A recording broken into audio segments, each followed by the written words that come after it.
Hello, folks. Mayor Tom Koch here, joined by our Commissioner of Public Health, Ruth Jones, with the Quincy update on the coronavirus. I know you're getting a lot of information nationally and statewide with regular press conferences by our president, by our governor, and others certainly get a lot of coverage. So we're just trying to fill you in a little bit on what's happening here in Quincy. And Ruth, I know you and your staff have been extremely busy with what's going on, and I certainly want to thank you. And I know you had two nurses, Taylor and Caitlin, as well as the rest of the staff. I know have been carrying a lot of burden as far as the inquiries, the calls, constant. Right.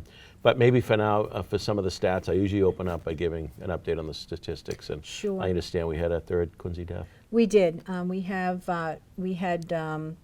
one death, and then we just found out today that we had two more. One that was a few days ago, so now we have three total that have died.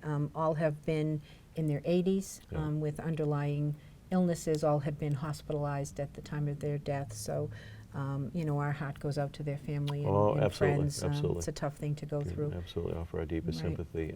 So how many confirmed cases now at this point in Yeah, Quincy? so as of today, we have 43 confirmed cases. So that's a jump of about 11 from yesterday? It's about nine more from yesterday. Okay. The day before, we got about 13, so we had a big jump then. And this isn't really surprising. Expected to see this, and even the governor, when he was on today, was talking about the labs and how Quest Lab, there was a lag when we were getting, from the time that they were doing the test when we were getting results. Yep. And that's why we saw that jump, and we'll probably see that jump for the next couple of days, and then they'll kind of catch up, and we probably won't see as many cases at once. It'll be more spread out. But we have a total of 43 cases now. And you're monitoring other cases? We are. We're monitoring about 100 cases, close to 100 cases right now, which are contacts mostly to our cases and some other cases from different towns. Okay. So, we've had 9 people that have recovered, so that's good, and we expect that we'll have steadily increased that number of recovering people. Please, God, absolutely. Yeah. So what advice do you have for people? I know what kind of questions you're getting on the phone, and maybe you can throw that out there now so maybe some people don't have to call you. Sure, yeah. I think we're getting a lot of questions about social distancing. Okay. And, you know, should people be out and walking? And obviously we want people to get out and get fresh air. Absolutely. But keep in mind that 6-foot distance and keep the social distancing even when you're outside. Yeah. Obviously, if it's a family that's, you know, in the house together and they can walk together, that's not what we're saying. But if it's not a play date, you shouldn't involve other families. I know kids miss their friends and that type of thing, but you really shouldn't have play dates. We're discouraging, you know, kids from doing basketball games and tag football with other families because of the fact that these kids, many of the younger kids, may get the virus and not have symptoms, and then bring it back to older adults that might be in the house, either a parent or a grandparent.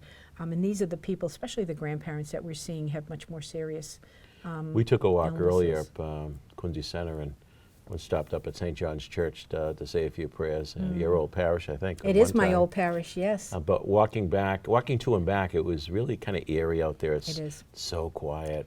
It is. We stopped at Brothers Roast Beef on the way back. They had all the signs, caution tape up, no in-house dining. They had the signs, keep 6 feet apart.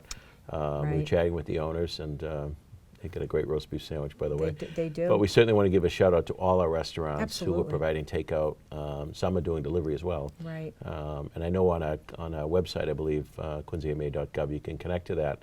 We certainly want to keep rooting for restaurants and we keep some things going.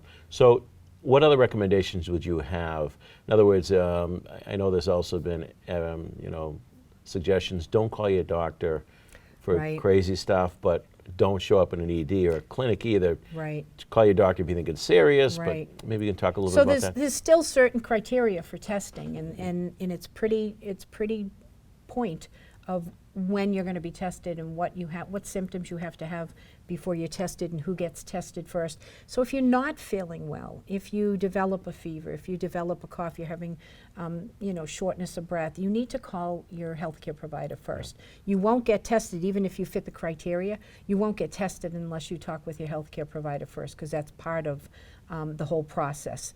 But obviously, if you're really having difficulty breathing, you need to call an ambulance. We don't want you getting in the car just driving to an emergency room or driving to one of our freestanding health clinics that are, that are in the city, or driving to your doctor's office. You need to call first.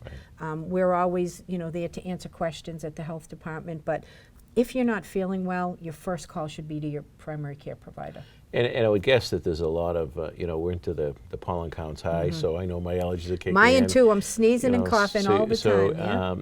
The fever is kind of the one that probably is. The fever and the severe respiratory issues, the Okay. shortness of breath, the That's when it's more difficulty than breathing. allergies. That's when it's more than allergies. Yeah. The allergies, if you're having, itchy eyes and a runny nose, chances are it's going to be an allergic situation. The pollen is everywhere now, and the warmer it gets, the more the pollen's going to be bothering us. Absolutely. So, yeah. Although I also noticed the buds of the trees are starting to pop. Yeah, they are, so that's a good So thing. we'll put up with the pollen for Yeah, that that's right. reason. That's a good thing, right. So, well, I want to, again, thank you and your staff for what you're doing. you. I know we have the hotline that we'll be putting up on here, 617-376-1288. And I know that's helping answer some of those questions. I hope so, yeah. And I encourage people again to please pay attention to the social distancing.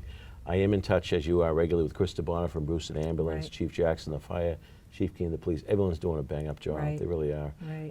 But really, the best thing we can do to keep it from really transmitting from others is to stay away from one another, as hard as that is. So, And wash your hands. wash your hands Wash your constantly. Yep. hands. And check in on your maybe your elderly neighbor or somebody that doesn't have anybody that is around, family-wise. So Right. keep an eye on them. So that's the latest update here from Quincy. If you have any questions, you can call our office also, 617-376-1990. And again, we will get through this together as a community. The sun is shining. Spring is on the horizon here, so new beginnings. So Right. until next time, God bless.